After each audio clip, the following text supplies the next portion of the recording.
Hey guys, I'm not sure if you're going to be able to read this, but the website is ConservativeUSA.org. I think it has to do with Ron Paul. I'm not pushing Ron Paul by any means. I would if I thought he could win, but I don't think he can win against Obama. Maybe in 4 years we'll be in bad enough shape that we'll actually try to change something. But what I've been researching lately is called Continuity of Government Commission. And what that is let's say there's a nuclear bomb done somewhere. It really don't matter anywhere. Now, one bomb ain't going to destroy the United States of America. It's going to kill a lot of people, and it's going to be a very bad thing, and it's going to be very scary. But it's not going to, it's not going to do it. But with this, I've always known of martial law and how scary that is. Once the president puts that in, our Constitution is pretty much out the window. Well, this here is even scarier than that. What this is this purpose is to keep America, quote, America after disaster. And some of the main things that are just scary is, let's say the president lives, the vice president dies, half the House of Representatives dies, and half of the Senate dies. Well, instead of in the old framework of our Constitution, you have to hold special elections, and the people select new people. The people that are remaining after disaster select new people. I mean, common sense. Well, now with this COG, C-O-G-C, they don't do that anymore. It's all in-house. They totally do away with the people. It is the government officials that are quote left and lobbyists that are quote left. They pick who they want in there, which is kind of crazy to me, and it's kind of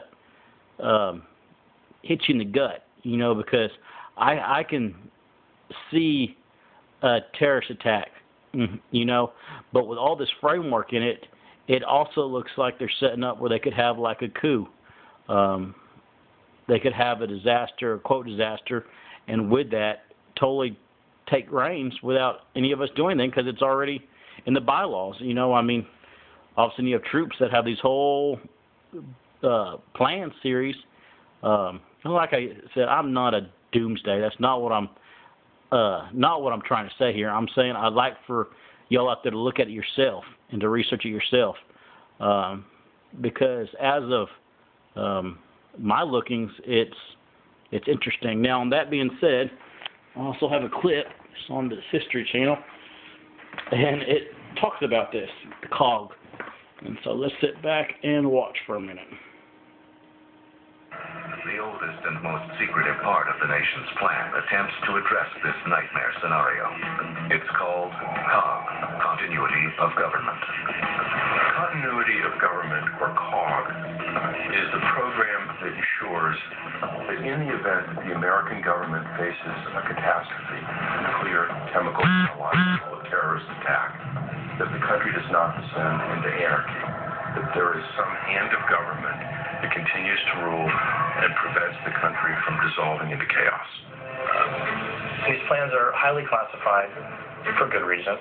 The United States isn't going to telegraph to its adversaries how it would prepare for a major strike. This has always sort of been shrouded in the cloak of national security. You're talking about how the president, how the Secretary of Defense, how the Joint Chiefs wage a war, how do they survive a war.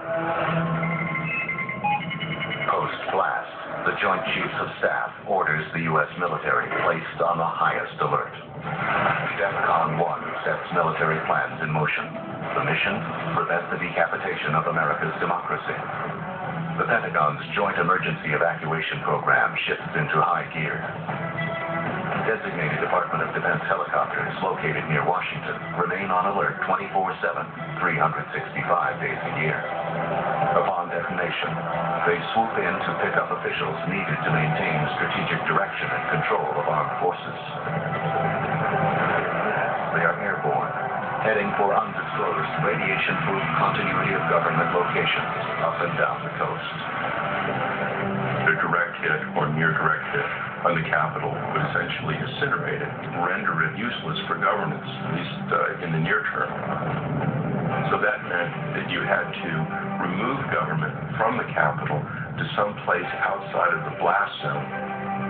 Planners and government were looking for hollowed-out mountains, and they created facilities as a ring around the capital that was considered to be outside the blast zone, but close enough that senior government officials could reach it in the event of an impending attack.